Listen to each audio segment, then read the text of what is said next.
We said to have an extraordinary life, you got to have an extraordinary psychology, right? Extraordinary psychology means you got to live in an extraordinary state. To be in an extraordinary state, you got to condition your nervous system, your body, your physiology and focus to be at their best. Then to do that, though, you can do that. Why doesn't everybody? Not because you can't. We all have the ability. It's because of our standards. Think about your own life. I know there have been areas in your life where some point in time you just shifted and you raised the standard and your life changed. Because whatever people have their identity attached to, they live. We live who we believe we are. My journey from here to there was lonely. The reason? I was willing to be wrong and admit wrong so that I could grow and so that I could change. You see, growth is a result of bad habits dropped, wrong priorities changed, and new ways of thinking embraced. It happens only when we question ourselves enough to ask serious questions from others. The people who do not grow are unwilling to ask themselves or others hard questions. They are unwilling to leave what they have known and practiced. They are not willing to be wrong so they can discover what is right. Therefore, they cling to right, and their lives turn out wrong. How sad. We get what we're looking for. We filter out everything else in our life. You're going to get what you're looking for even if it doesn't even exist, even if it's not even there. If you're looking for negatives, if you're looking for setbacks, if you're looking to be looked over, you will find it even though it's not supposed to be there. But if you're looking for victory, for winning, for recruits, for people to change your life, for magic moments, you will find them if you're looking for them. I promise you that's true in life. Your brain, when you condition it, knows exactly what to go for and will find a way to get there. When you decide what's most important to you, your brain goes after it. Surrender of being right enables us to ask questions that others can answer and add value to us. Surrender of being right is the prerequisite to finding right. I believe that with all my heart. And here's what I know. I never want to get to the place where I've got it all figured out.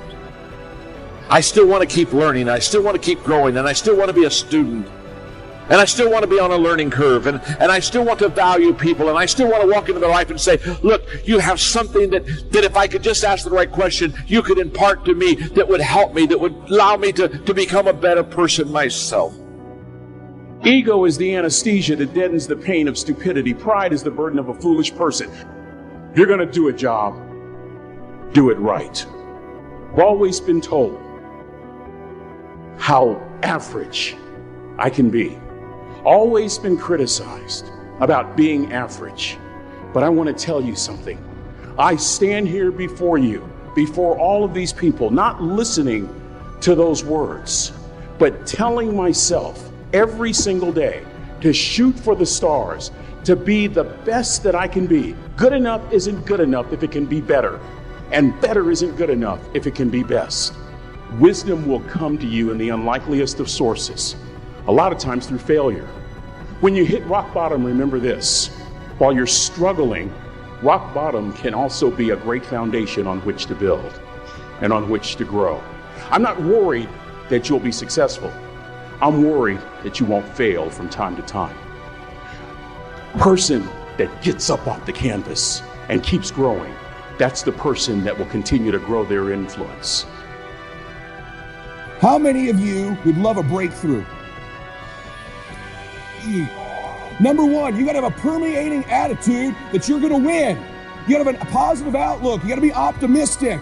You got to know you're going to win. You got to, right now, you got to say, I'm going to win. I don't mean just this contest. I don't mean the contest. I mean, I'm going to win. I'm going to win. My life is going to win. There's going to be a victorious life here. Because listen to me, the price you pay for losing here is too extreme. You have to carry the burden of failure the rest of your life. You carry that around with you if you fail here. The biggest thing that breaks my heart is you feel the spirit right now. And then when you get back, these dream stealers run into you. And they start to steal your dream. And you quit. You give up. You got to decide I'm going to win. You got to decide that the failure part of carrying failure. You've been exposed to what your life could be. If you fail here, the price is extreme.